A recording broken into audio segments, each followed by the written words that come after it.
Y a-t-il quelque chose de plus sacré,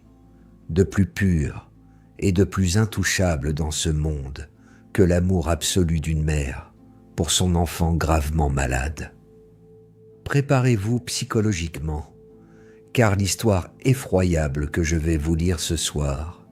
tirée d'une lettre anonyme glaciale, va pulvériser cette certitude et vous plonger dans les abysses les plus sombres de la vanité humaine. Ce que vous allez entendre dépasse la simple trahison amoureuse. C'est la chronique d'une monstruosité moderne, engendrée par l'obsession morbide des réseaux sociaux, le narcissisme pathologique et l'appât du gain décomplexé. L'auteur de ce témoignage terrifiant, que nous nommerons David pour des raisons de sécurité juridique évidentes, est un père de famille dévoué, un homme discret qui s'est littéralement brisé le dos en cumulant 3 emplois épuisants, sacrifiant son sommeil, sa santé et sa propre vie pour payer les factures médicales astronomiques de sa petite fille bien-aimée de 5 ans, Léa. Selon le récit déchirant de David, consigné dans cet email qui me donne encore des frissons, la petite Léa souffrirait depuis l'âge de ses 2 ans d'une maladie prétendument génétique, extrêmement rare et mystérieuse. Cette affliction insaisissable provoque des crises de fièvre inexpliquées, des évanouissements soudains, des faiblesses musculaires sévères et des douleurs abdominales insoutenables qui déroutent continuellement même les plus grands spécialistes des hôpitaux de la région. Pendant que David s'épuisait jour et nuit sur des chantiers poussiéreux et dans des entrepôts glacés pour maintenir leur foyer à flot face à ce gouffre financier, sa femme, Sophie, avait dû quitter son emploi pour devenir une mère au foyer à plein temps, se transformant peu à peu sous l'œil des caméras en une véritable figure publique, une icône intouchable de la mère courage adulée sur Internet. Sophie avait en effet créé un compte Instagram et un blog dédié exclusivement au combat quotidien de sa fille, publiant de manière obsessionnelle des photos poignantes, parfois à la limite du voyeurisme médical, de Léa reliée à des machines d'hôpital, le teint blafard. Elle rédigeait des textes longs et déchirants sur leur lutte héroïque contre la maladie, le désespoir face au corps médical impuissant, et récoltait ainsi non seulement des centaines de milliers de followers bouleversés par tant de résilience, mais aussi et surtout des dons massifs via des cagnottes participatives en ligne, censées financer d'hypothétiques traitements expérimentaux à l'étranger. La popularité de Sophie avait explosé à une vitesse fulgurante, au point d'attirer l'attention des médias locaux et nationaux, qui venaient régulièrement l'interviewer dans le confort de leur salon, la dépeignant face à la France entière comme l'incarnation même du sacrifice maternel absolu. Pendant ce temps, David, un homme simple et introverti, fuyant la lumière des projecteurs et l'indécence de cette exposition publique, restait délibérément dans l'ombre, bénissant silencieusement le ciel que sa femme trouve au moins la force psychologique de traverser cette épreuve infernale grâce au soutien virtuel de ces milliers d'inconnus. Cependant, malgré l'afflux constant et massif d'argent liquide provenant de la générosité aveugle des internautes,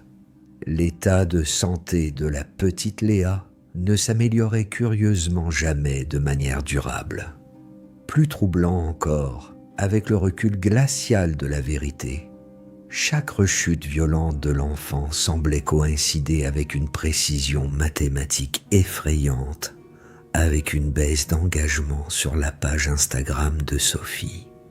ou avec l'approche d'une date limite pour payer une nouvelle dette personnelle de la famille. David, aveuglé par l'amour inconditionnel qu'il portait à son épouse,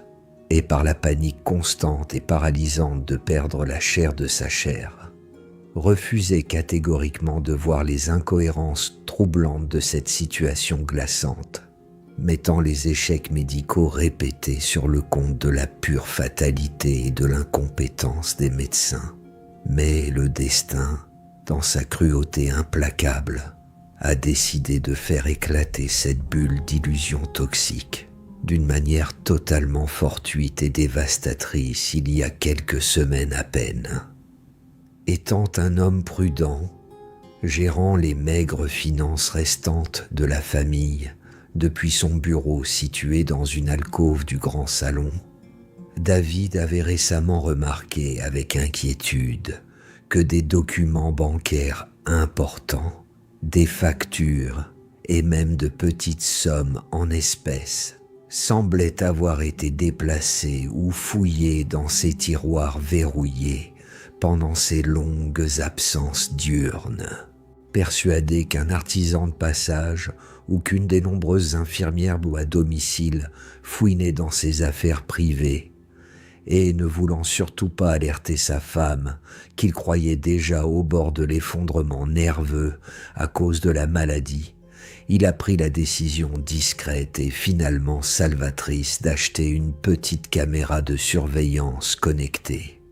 Il l'a dissimulée soigneusement dans le feuillage dense d'une grande plante d'intérieur, ajustant l'angle de vue pour couvrir à la fois son espace bureau et le grand plan de travail de la cuisine ouverte adjacente, pensant simplement attraper un petit voleur opportuniste pour sécuriser le peu de dignité qu'il leur restait. Le lendemain soir, après une énième journée harassante de 14 heures de labeur ininterrompu, David est rentré dans une maison silencieuse, baignée dans la pénombre, a embrassé tendrement sa femme, apparemment endormie d'épuisement sur le canapé du salon,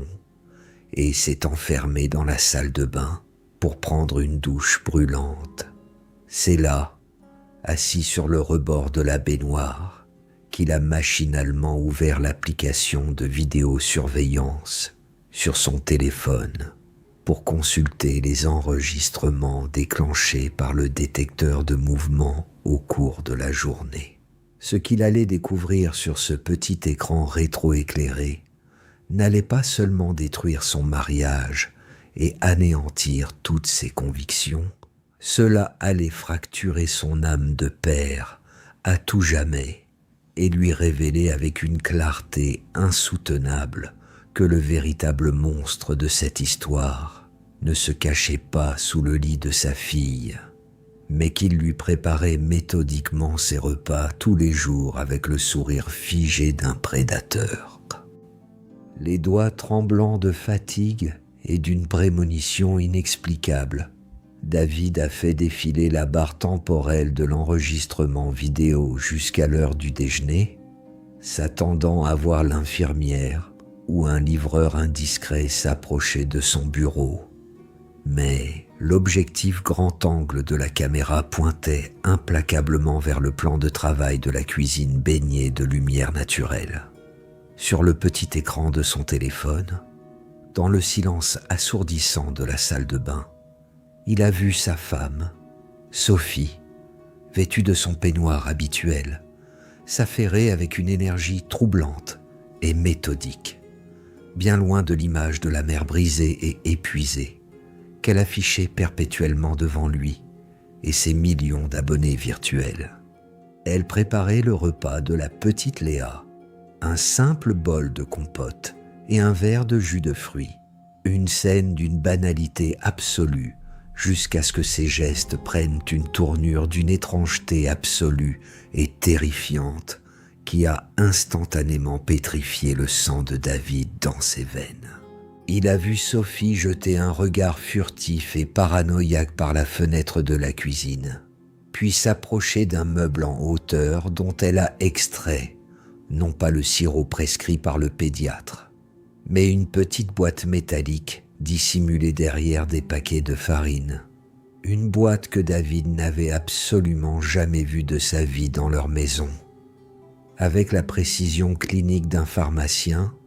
ou plutôt d'un empoisonneur méticuleux, Sophie a sorti de cette boîte un flacon de liquide sombre et non identifié, ainsi que plusieurs pilules qu'elle a rapidement écrasées avec le dos d'une cuillère, jusqu'à obtenir une poudre fine et presque invisible. David, le souffle totalement coupé, incapable d'assimiler l'horreur visuelle qui se déroulait sous ses yeux, a regardé, impuissant et horrifié, sa propre femme, la mère de son enfant, verser abondamment cette concoction chimique clandestine, directement dans le bol de compote et dans le verre de jus de la petite Léa, mélangeant le tout avec un sourire d'une froideur sociopathique qui ne lui appartenait pas. Mais le pire, le détail le plus macabre et le plus révoltant de cet enregistrement sordide n'était même pas l'acte d'empoisonnement en lui-même. C'était la mise en scène diabolique qui a suivi quelques minutes plus tard, prouvant la préméditation absolue de cette abomination. La vidéo montrait la petite Léa, frêle et innocente, entrant dans la cuisine à pas lents, s'asseyant à table pour manger son repas empoisonné sous le regard prétendument aimant de sa mère. Et seulement une demi-heure plus tard, l'inévitable s'est produit sous l'œil impitoyable de la caméra. L'enfant a commencé à se tenir le ventre, pliant de douleur, son visage devenant d'une pâleur cadavérique alors qu'elle gémissait de souffrance, s'effondrant presque sur la table de la cuisine, reproduisant exactement les symptômes de la fameuse crise mystérieuse qui ruinait leur vie depuis 3 ans. Et c'est à cet instant précis, au lieu de se précipiter sur son téléphone pour appeler les urgences pédiatriques ou de réconforter sa fille à l'agonie, que Sophie a fait la chose la plus monstrueuse que l'esprit humain puisse concevoir. Elle a sorti son smartphone de dernière génération, a soigneusement ajusté l'éclairage de la pièce et a commencé à filmer sa fille en train de se tordre de douleur. David voyait sa femme tourner autour de l'enfant qui pleurait, cherchant le meilleur angle de vue, la meilleure lumière pour capturer la souffrance à l'état pur, chuchotant des mots de fausse compassion d'une voix théâtrale pour la vidéo, avant de finalement poster le contenu en direct sur ses réseaux sociaux pour déclencher une nouvelle vague de pitié monétisée, de likes par milliers et de dons massifs sur sa cagnotte en ligne. Assis sur le carrelage froid de sa salle de bain, l'eau de la douche coulant à flots dans le vide pour couvrir le son de sa propre respiration saccadée, David venait de comprendre avec une lucidité foudroyante la réalité indicible de son existence. Sa fille n'était pas atteinte d'une maladie incurable. Elle n'était pas victime d'un mauvais sort ou d'une erreur médicale. Elle était la victime directe, quotidienne et systématique d'une mère narcissique, prête à martyriser son propre sang, à détruire les organes internes de son enfant à petit feu avec des médicaments inappropriés, uniquement pour maintenir son statut d'influenceuse tragique, pour s'enrichir sur la pitié des autres et pour exister aux yeux d'inconnus sur Internet. Toutes ces années de travail acharné, de nuits blanches à l'hôpital, d'angoisses dévorantes, tout ce cauchemar n'était qu'une gigantesque, cynique et lucrative pièce de théâtre dont Sophie était la réalisatrice sadique, la productrice avide et l'actrice principale, utilisant le corps frêle de sa fille comme un simple accessoire de monétisation. Il a repensé avec une horreur absolue à toutes les fois où les médecins, perplexes, annonçaient une légère amélioration des analyses de sang de Léa lors de ses séjours prolongés à l'hôpital, sous stricte surveillance médicale, loin des repas préparés par sa mère et comment l'enfant faisait invariablement une rechute dramatique et violente le jour même de son retour à la maison, le jour même où Sophie reprenait le contrôle exclusif de son alimentation. Il a ouvert l'application Instagram de sa femme sur son propre téléphone, croisant frénétiquement les dates des publications les plus virales, celles qui avaient généré le plus d'argent, avec ses propres souvenirs des crises les plus sévères de sa fille, réalisant que le calendrier de la douleur de Léa était rigoureusement dicté par l'algorithme des réseaux sociaux. Le niveau de psychopathie nécessaire pour planifier et filmer l'empoisonnement de son propre enfant au quotidien défiait toute compréhension rationnelle, plongeant David dans un état de choc traumatique si profond qu'il a dû se mordre violemment la lèvre jusqu'au sang pour ne pas hurler sa douleur à s'en déchirer les cordes vocales et réveiller la criminelle endormie sur le canapé à quelques mètres de là. David n'a pas laissé exploser sa rage animale. Il n'a pas fracassé la porte de la salle de bain pour étrangler cette femme machiavélique de ses propres mains calleuses d'ouvrier, car l'instinct de protection absolue d'un père face au danger de mort immédiat de son enfant surpasse toutes les pulsions destructrices de vengeance immédiate. Il savait, avec une lucidité glaçante, qu'une simple confrontation verbale ou physique alerterait instantanément la prédatrice, lui laissant le temps d'effacer les preuves numériques de son téléphone, de se débarrasser des médicaments mortels et de retourner la situation en se victimisant une fois de plus publiquement, hurlant à la folie paranoïaque d'un mari épuisé par la maladie de leur fille. Restant enfermé sous l'eau bouillante de la douche jusqu'à ce que sa peau devienne rouge vif, il a méticuleusement téléchargé l'intégralité des enregistrements vidéo accablants sur un serveur cloud crypté et sur la mémoire de son propre téléphone portable, s'assurant que la preuve de l'empoisonnement quotidien de sa petite Léa soit absolument indestructible et inattaquable. Le lendemain matin, après avoir embrassé sa femme et sa fille endormies avec le cœur au bord de l'explosion, David a quitté la maison à l'aube, comme à son habitude. Mais au lieu de se rendre sur son chantier éreintant, il a conduit directement et sans la moindre hésitation vers le commissariat central de la ville, le visage fermé et déterminé d'un homme qui n'a plus rien à perdre que la vie de son enfant. Il a posé son téléphone portable lourd de sang sur le bureau métallique glacé de l'officier de police judiciaire, a refusé catégoriquement de parler à un simple agent de l'accueil, exigeant de voir immédiatement le chef de la brigade des mineurs, et lorsque ce dernier a finalement visionné les vidéos en haute définition montrant Sophie broyer les pilules et filmer l'agonie de sa propre fille pour des likes sur Instagram, l'atmosphère de la pièce est devenue subitement irrespirable d'horreur. La machine judiciaire s'est alors mise en marche avec la violence et la rapidité d'un rouleau compresseur. Dans les heures qui ont suivi, une descente de police massive, digne d'une opération antiterroriste, a eu lieu dans le pavillon familial de banlieue apparemment si paisible, brisant à tout jamais le décor immaculé de la célèbre influenceuse.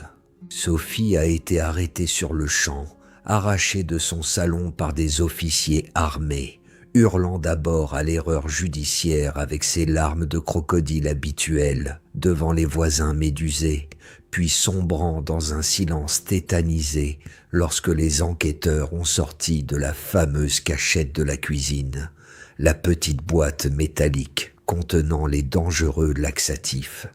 les émétiques puissants et les tranquillisants lourds non prescrits qu'elle utilisait comme arme chimique. La petite Léa terrifiée mais saine et sauve, a été immédiatement extraite de la maison par les services de protection de l'enfance et confiée exclusivement à la garde de son père dévasté, tandis que sa mère était placée en détention provisoire stricte, accusée de maltraitance aggravée sur mineurs de moins de 15 ans, d'empoisonnement prémédité et d'escroquerie massive en bande organisée, vu les sommes astronomiques récoltées frauduleusement sur le dos de la souffrance fabriquée de son enfant. Le procès qui a suivi quelques mois plus tard, et dont David me décrit les détails avec un soulagement amer dans les dernières lignes de son email stupéfiant, a été l'un des scandales médiatiques les plus retentissants de la décennie, exposant publiquement et sans pitié la monstruosité absolue du syndrome de Munchausen, par procuration couplée à la vanité maladive de l'ère numérique. La célèbre Mère Courage, adulée par des millions de personnes, s'est effondrée à la barre des accusés, incapable de justifier la cruauté méthodique de ses actes, face à la diffusion intégrale des vidéos de surveillance de David projetées sur les écrans géants du tribunal, prouvant au monde entier que son supposé dévouement maternel n'était qu'un business plan mortel extrêmement lucratif. Sophie a été condamnée à la peine maximale prévue par la loi, perdant l'intégralité de ses droits parentaux, dépouillée de son empire virtuel qui s'est évaporé du jour au lendemain dans un torrent de haine et de désabonnement justifié, obligée de rembourser jusqu'au dernier centime les centaines de milliers d'euros extorqués à ses followers crédules, et condamnée à croupir de nombreuses années derrière les barreaux froids d'une cellule de prison. Quant à David, cet homme brisé mais infiniment courageux, il me confie avec une émotion palpable que la petite Léa, enfin libérée de l'emprise toxique de sa tortionnaire et sevrée des médicaments inutiles, n'a miraculeusement plus jamais fait la moindre crise mystérieuse depuis le jour de l'arrestation, grandissant désormais heureuse, en pleine santé et protégée par l'amour inébranlable d'un père qui a sacrifié toutes ses illusions pour lui sauver la vie. Je referme ce témoignage glaçant avec une boule dans la gorge, profondément terrifié par la perversité insondable que la recherche effrénée de célébrités virtuelles peut déclencher chez les êtres humains les plus proches de nous. Cette histoire abominable nous confronte à l'horreur absolue de l'exploitation infantile déguisée en amour maternel sur les réseaux sociaux. Et je veux savoir, avec la plus grande sincérité,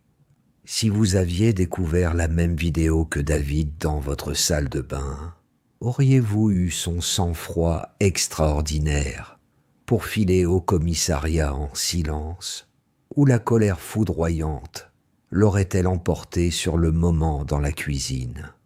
Abonnez-vous immédiatement à la chaîne, activez la cloche des notifications et partagez cette vidéo pour alerter le monde. Car la prochaine histoire sombre que je vous raconterai au coin de ce feu va remettre en question la sincérité de chaque belle image de famille heureuse que vous croisez sur Internet.